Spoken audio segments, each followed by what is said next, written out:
Eu vou fazer essa leitura, os irmãos queiram acompanhar. 1 Pedro, capítulo 3, versículo de 7 a 12. Maridos, vós igualmente vivei a vida comum no lar com discernimento, tendo consideração para com a vossa mulher, como parte mais frágil, tratai-a com dignidade, porque sois juntamente herdeiros da mesma graça de vida, para que não se interrompam as vossas orações. Finalmente, sede todos de igual ânimo, compadecidos, fraternalmente amigos, misericordiosos, humildes, não pagando mal por mal ou injúria por injúria, antes, pelo contrário, bendizendo, pois para isto mesmo fostes chamados, a fim de receberdes bênção por herança. Pois quem quer amar a vida e ver dias felizes, refreie a língua do mal, evite que seus lábios falem dolosamente. Aparta-se do mal, pratique o que é bom, busque a paz e empenhe-se por alcançá-la. Porque os olhos do Senhor repousam sobre os justos, e os seus ouvidos estão abertos às suas súplicas, mas o rosto do Senhor está contra aqueles que praticam o mal. Vamos orar mais uma vez? Obrigado, Senhor, nós somos agradecidos pelo privilégio da vida, pelo privilégio dos relacionamentos e porque o Senhor nos dá, ó Deus, condições de podermos conviver uns com os outros, reconhecendo que somos pecadores, que precisamos da misericórdia, reconhecendo também que os nossos irmãos, que as pessoas que convivem conosco são pecadoras e precisam também do nosso amor, ó Deus. Que o Senhor nos abençoe mais uma vez neste estudo da Tua Palavra. Nós oramos em nome de Jesus. Amém. Nós estudamos o papel do governo e do cidadão, mostrando que o cidadão tem que respeitar os governos, né? Estudamos o papel do patrão e do empregado, servo, deve servir. Falamos sobre a mulher, submissão da mulher. E hoje vamos falar um pouquinho sobre o papel do marido e também o último tópico, que é a submissão geral, como nós devemos conviver na igreja. O foco da mensagem é a atitude do marido. Versículo 7. Maridos, vós igualmente vivei a vida comum no lar, com discernimento, e tendo consideração para com a vossa mulher como parte mais frágil. Tratai-a com dignidade, pois sois juntamente herdeiros da mesma graça de vida, para que não se interrompam as vossas orações. Sempre lembrando, há um equilíbrio de privilégios e responsabilidades. Todos nós temos privilégios nos relacionamentos, mas todos nós também temos responsabilidade. E a máxima é: sede servos uns dos outros. Efésios 5:21 diz: sujeitando-vos uns aos outros no temor de Cristo. E lembra que eu disse que esse versículo é o último versículo antes de começar toda a estrutura de Efésios sobre família. Quando diz: mulheres, sede submissas aos vossos maridos, sede submissas tem um em tudo ali ainda, em tudo.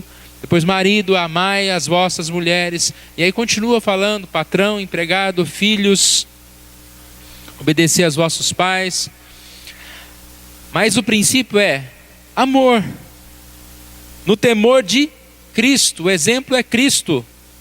Amar, sujeitando-vos uns aos outros, andai em amor, imitadores de Deus, que andam em amor. Maridos, amai vossa mulher, como também Cristo amou a sua igreja, a si mesmo se entregou por ela. Efésios 5:25. Nós falamos que submissão é um papel da mulher no sentido não de inferioridade, mas de algo que se refere a característica no relacionamento ou funções no relacionamento. Temos um grande exemplo de que Cristo é submisso ao Deus Pai, e nem por isso ele é inferior, mas ele foi submisso, pois ele veio ao mundo, se entregou, ele veio ao mundo, deu sua vida, fez a vontade do Pai. Quando falamos sobre o marido, não significa que a submissão da mulher dá ao marido o direito dele ser rude. Pelo contrário, maridos, amai vossa mulher. Essa palavra maridos, amai vossa mulher, ela completa. Que mulher que não quer ser submissa a um marido que demonstra amor? E não é qualquer amor, é um amor conforme o amor de Cristo, que serviu a sua igreja. Cristo é o cabeça, mas ele morreu por sua igreja. Cristo é Deus, mas ele se fez servo para nos amar, para nos abençoar. Nós fomos coroados por isso. Vamos ver aqui nesse versículo, mantenham aqui aberto, 3:8. Maridos, vós igualmente vivei a vida comum no lar. Aqui dá a ideia de uma vida comum no lar, responsabilidade do marido. Nós já falamos que essa submissão da mulher está relacionada a um marido que vai cuidar de todas as coisas. E ela deve deixá-lo, ela deve ajudá-lo como auxiliadora e não tomar o lugar dela. E o marido também não deve entregar a sua função à mulher. Então aqui diz, viver a vida comum no lar, ou seja, marido, você tem uma responsabilidade muito grande. Você tem que viver de forma sábia na sua casa, viver juntos no mesmo lar. E aí todas as atribuições, todas as responsabilidades, eu não preciso citar aqui, mas o marido, ele é aquele que tem que estar próximo. Ele tem que estar sendo alguém presente no lar, sem separações desnecessárias, mas vivendo em comunhão, paz e harmonia. Então não é como o nosso irmão citou hoje cedo, né? O marido há um tempo casa e de repente ele está levando a vida dele simplesmente separadamente, né? Vai para sua pescaria, vai para o seu bar, vai para não sei aonde, e a mulher fica em casa. Ou mesmo quando está em casa, aquele marido, ele é alguém que parece ficar isolado do resto da casa. Certa vez eu vi um marido e uma mulher, acho que não existe mais, né? A mulher era tão submissa que o marido quase que sentava no sofá e ela vinha tirar o sapato dele e perguntava se ele queria um cafezinho, se ele queria um chazinho, se ele queria comer. Ah, vou preparar o seu banhinho, né? Então, é algo que gera o exagero. Nós sabemos que o marido precisa estar ali sempre junto. Ele que está atendendo a mulher, ajudando a mulher também, e está próximo dessa mulher. Quando fala que intelectualmente, com discernimento, tem que discernir a mulher. A mulher precisa entender o marido, mas o marido precisa entender mais a mulher, por ela ser essa parte mais frágil. Nós precisamos entender as diferenças. O marido não pode tratar a mulher como se ela fosse um outro homem, né? Achar que ela vai entender todas as coisas da forma que ele quer. E eu creio que a mulher, ela tem uma mudança maior, né, no decorrer dos meses, mudanças físicas, emocionais, e elas são diferentes. Então você precisa interpretá-la, você precisa cuidar dela, conhecendo as suas variações de humor, sentimento, a esperança, né? O que será que a sua esposa espera de você? O que será que ela pensa de você? Precisamos ouvir com o coração e conversar e lidar com a mulher de outra forma. Aqui fala, tendo consideração para com a vossa mulher como parte mais frágil. Ou seja, o que você faz com algo que é frágil?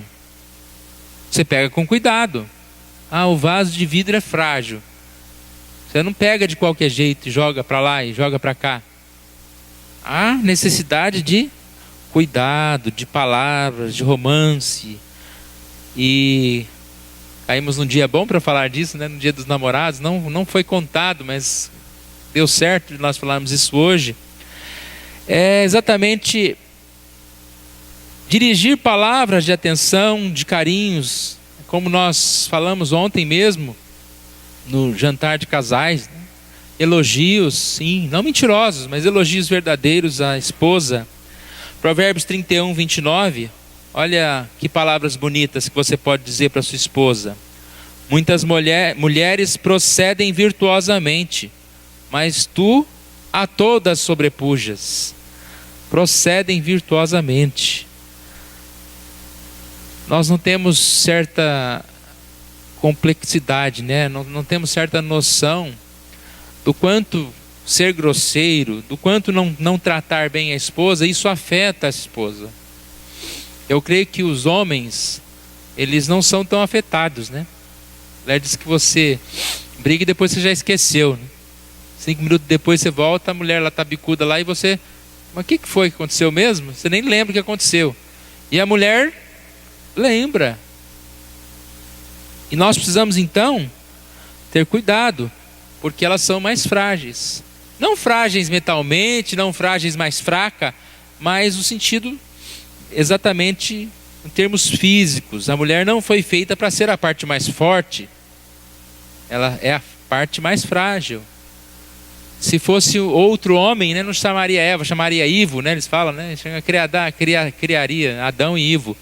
Mas não é Adão e Eva, ela é uma forma mais frágil. São parceiros, a Bíblia fala que os dois são uma só carne. Mas o marido deve carregar os fardos mais pesados e proteger a sua esposa. E geralmente a gente percebe que isso não acontece muitas vezes. Muitos maridos estão deixando a carga mais pesada para a mulher. Então a mulher é que tem toda a responsabilidade para com o filho. A hora que dá problema com o filho, o marido fala: "Ai lá, você não está cuidando direito, você não está educando direito. O menino não está passando na escola, você não está ensinando direito." Problemas de casa. Muitas casas, até a questão econômica da casa é a mulher que toma conta. O marido fala com alegria, né? Eu nem sei quanto que custa as coisas. Dou lá o dinheiro, lá a mulher cuida de todas as coisas. Ele não sabe o que está acontecendo na sua casa. O marido precisa ser o administrador da sua casa. A mulher pode ajudar? Pode ajudar. Mas ele precisa estar cuidando das coisas. E a gente poderia dar vários exemplos aqui, mas a ideia é essa. O marido, como o cabeça, o nome já diz, ele precisa estar governando, ele precisa estar cuidando. E a mulher precisa estar sendo submissa a esse amor. Eu sempre conto uma história de um casal que a mulher não era submissa e ela não gostava da casa que morava. E o marido então fez uma casa novinha para ela morar. E ela chegou e olhou a casa toda e falou: "Muito bonita. Eu não vou morar aqui não, eu não gosto aqui desse bairro, eu não gosto desse lugar aqui, não vou morar." Foi vender a casa, né? Aí o marido é submisso. Às vezes a gente não está pronto para receber as coisas. E é difícil dar um exemplo ou outro, porque cada caso é um caso separado, cada caso tem que ser analisado separadamente. Mas nós precisamos estar mais como casal, unidos nesse sentido. Ter consideração, o marido tem que respeitar os sentimentos, tem que cuidar da esposa. Agora, um aspecto importantíssimo aqui é a questão espiritual. Ali no final aqui do ponto do versículo 7, ele diz: "Tratai com dignidade, porque sois juntamente herdeiros da mesma promessa de graça, da mesma graça de vida, para que não se interrompam as vossas orações." O que a gente entende daqui? Se uma casa vive em discórdias, espiritualmente essa casa já está enfraquecida. Para que não se interrompam as vossas orações. O marido que ama, o fruto do Espírito é o amor. Ele pode estar bem espiritualmente. Cessar as orações. A oração passa apenas a ser algo formal. Interromper as vossas orações. Se o marido falhar em amar, honrar e respeitar a sua mulher, as orações também vão ser interrompidas. Tem uma frase aqui que diz o seguinte, ó, os suspiros da mulher maltratada se interpõem entre as orações do esposo e os ouvidos de Deus. Então, como nós vamos maltratar o nosso próximo, e é próximo demais, a nossa própria carne, nossa esposa, e como nós vamos poder orar a Deus, falar com Deus? Então nós temos essa grande responsabilidade de estar bem em casa, para podermos estar bem com Deus. Em resumo, tem uma outra frase que diz o seguinte: todos os casados devem empenhar-se em comportar de forma amável e pacífica um com o outro, e não atrapalhem com suas brigas as suas orações. Não podemos atrapalhar as orações. Marido, quando diz aqui que você deve amar a sua mulher, e lá em Efésios diz que você deve amar a sua mulher como Cristo, eu queria deixar duas coisas aqui. Como Cristo, o amor que perdoa. Cristo morreu por uma igreja que não era perfeita. Pelo contrário, pecadores, que não mereciam. Ele amou esta igreja. Nós amamos a nossa esposa não é porque ela é perfeita. E às vezes ela é bem mais perfeita do que nós merecemos, né? Mas isso não convém. Mas nós amamos porque realmente é nossa função como marido. Amor requer doação. Cristo amou a sua igreja doando, entregando a sua vida. Qual é a doação que nós fazemos? O marido tem que deixar o egoísmo, o comodismo, para viver essa alegria da entrega, do relacionamento diante daquilo que você tem. Maridos, vivei a vida comum no lar. Onde eu contei uma historinha, vou repeti-la aqui. O dono de um comércio que tinha uma chácara para vender, um sítio para vender, ele conhecia um poeta. Esse poeta, ele também conhecia o seu sítio. Ele falou: então você faz lá um anúncio para mim, para que eu possa vender. E ele fez o seguinte anúncio: vende-se encantadora propriedade, onde cantam os pássaros ao amanhecer, um extenso arvoredo, cortada por cristalinas águas de um ribeirão, casa banhada pelo sol nascente, oferece a sombra tranquila das tardes na varanda. Meses depois o poeta topou lá com o dono do sítio e falou: e aí, você conseguiu vender o seu sítio? Ele respondeu: nem pense nisso. Quando li o anúncio, percebi que maravilha tinha. Quando ele leu o anúncio do sítio dele, né? Vende-se encantadora propriedade onde cantam os pássaros, banhada por um ribeirão, onde o sol se põe. Ele disse: eu não poderia vender. A comparação que eu fiz aqui é que às vezes nós estamos tanto em busca de coisas além do que nós já temos, além do que nós já vimos, além do que nós encontramos, que nós perdemos de vista o que está próximo de nós. Nós perdemos, deixamos de ver o valor da nossa esposa, o presente que Deus nos deu, os dons, tudo o que ela tem feito por nós, tudo que ela pôde nos proporcionar. Nós perdemos essa visão, né, da importância disso. E às vezes estamos quase que, se pudesse pôr um anúncio, nós vamos vender essa aí, comprar outra. Esquecemos da importância daquilo que nós temos. E essa proximidade pode distorcer a nossa visão. E talvez nós estamos também nos distanciando e esquecendo da importância daquela pessoa que vive conosco. Além da questão do marido, a partir do versículo 8, aqui é uma conclusão. Diz: finalmente, sede todos de igual ânimo, compadecidos, fraternalmente amigos, misericordiosos, humildes, não pagando mal por mal ou injúria por injúria, antes pelo contrário, bendizendo, pois para isto mesmo fostes chamados, a fim de receberdes bênçãos por herança. Todos quem? Todos os servos, os senhores, os governadores, os maridos, as mulheres, os irmãos da igreja, os pastores, os presbíteros, o professor da escola dominical, a criancinha que está na classe. Sede todos de igual ânimo. Sede todos de igual ânimo.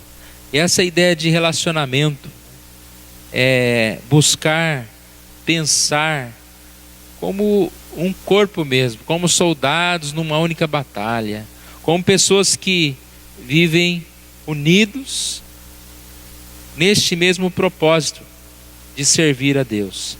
A primeira palavra que fala aqui, deste relacionamento, ele fala fraternalmente amigos.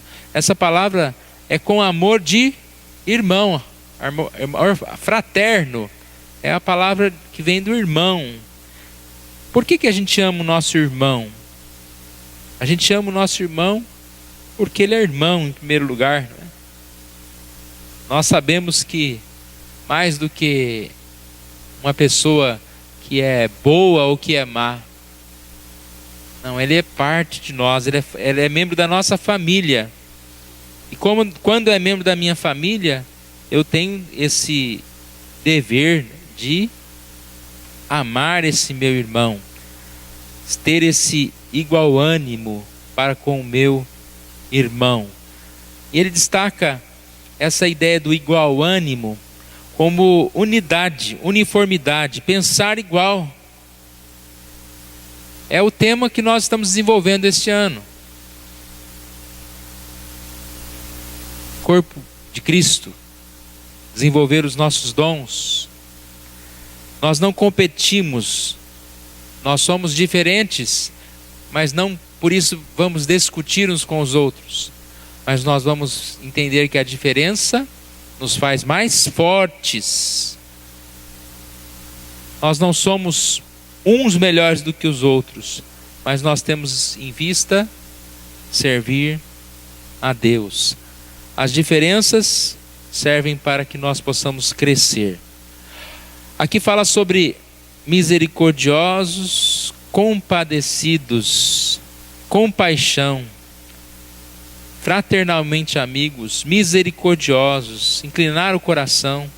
Aqui fala sobre humildade. O segredo dos relacionamentos é a humildade.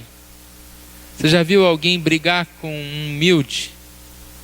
A pessoa humilde, ela vai simplesmente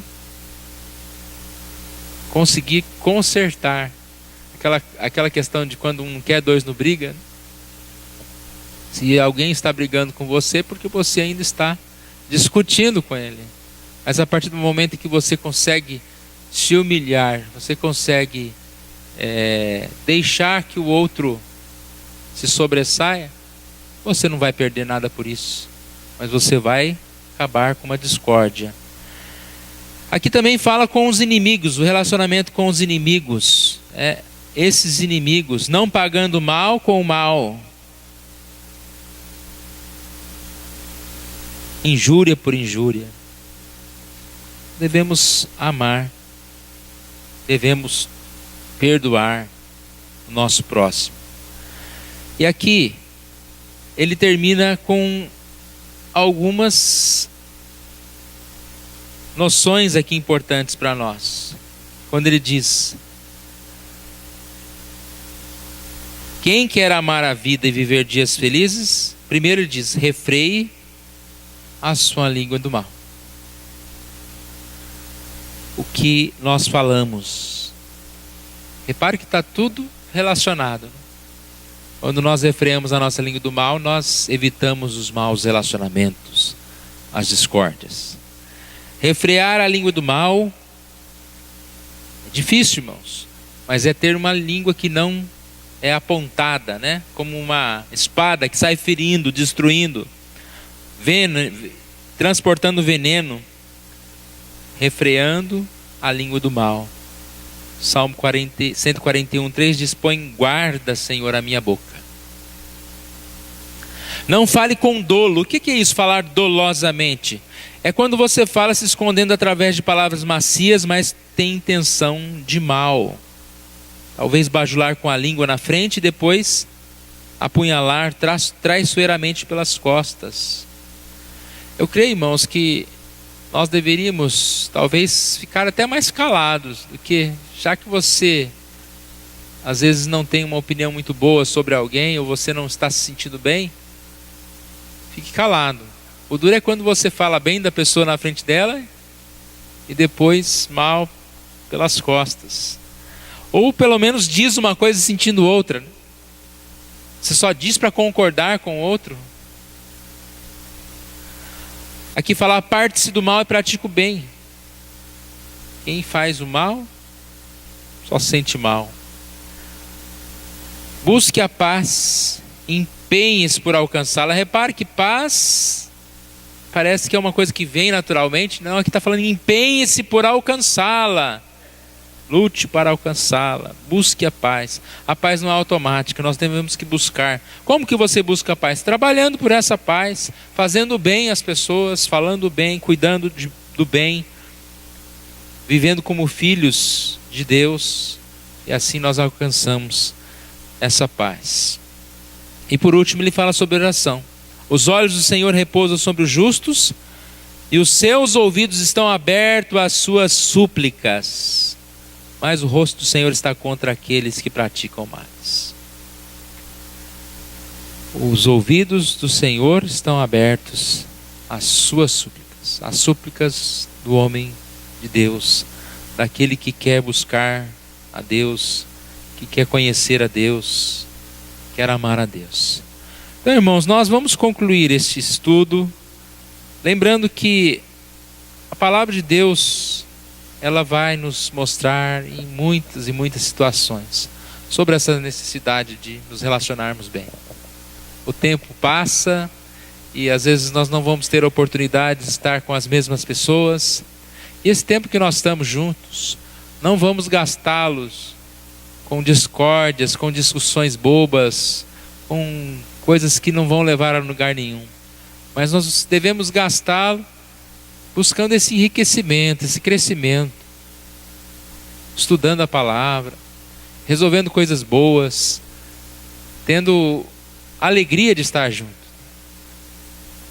Nosso pedido é que Deus dê sempre essa alegria de nós estarmos juntos, de nós estarmos ouvindo a palavra, servindo a Deus, e nos nossos relacionamentos, aonde nós estivermos, que Deus dê paz ao nosso coração, para que nós estejamos vivendo essa vida de paz. Uma das primeiras mensagens que nós falamos aqui, nós citamos a parábola dos primeiros lugares, né? É tão simples. Quando você chegar num lugar, não procure o primeiro lugar, sente atrás. Se alguém te chamar para o primeiro lugar, você virá e você será muito bem, né, recebido. É uma glória isso. Agora, se você vir e senta no primeiro e ser louvado lá para trás, você não vai se sentir bem. Então que a gente possa aprender a ser mais servo, a ser mais humilde, porque assim a gente vai só crescer. E a Bíblia fala que o último é o primeiro, né? O servo é o grande. Então não devemos ter medo de ser o inferior, o pequeno, porque assim nós estaremos crescendo diante do Senhor. Vamos colocar em pé, irmãos, vamos orar ao nosso Deus. Deus querido, nós te louvamos pela tua palavra, nós agradecemos a ti, porque o Senhor é aquele quem nos guarda, é aquele quem nos fortalece, Deus. Dá-nos o teu amor, dá-nos da tua compreensão, ó Deus. Nós te pedimos que o Senhor Deus tire de nós todo desânimo, toda raiva, ó Deus. Às vezes nós temos os nossos problemas, ó Deus, e no lugar de buscar o perdão, nós vivemos nervosos, não sabendo nos relacionar, ó Deus. Que o Senhor tenha misericórdia de nós e, em primeiro lugar, ó Pai, nos dê condições de viver bem na nossa casa, ó Deus, no relacionamento com os nossos filhos, com a nossa esposa. Nos dê condições, ó Deus, de viver uma vida espiritual na nossa casa, podendo cultuar ao Senhor, podemos louvar ao Senhor na nossa casa. E assim, quando chegarmos na Tua igreja, ó Pai, possamos estar juntos como família do Senhor, Te servindo, ó Deus. Te peço também que o Senhor esteja abençoando e dando unidade, ó Deus, à Tua igreja, tirando de nós, ó Deus, preocupações insensatas, tirando de nós, ó Deus, muitas vezes pequenos problemas que não compete a nós ficarmos discutindo, ó Pai, mas que nós estejamos vivendo mais e mais o Teu Evangelho, buscando servir ao Senhor, ó Deus. Obrigado, ó Pai, porque o Senhor é o Deus que nos sustenta e que nos ama, ó Deus, a cada dia. Nós oramos em nome de Jesus. Amém.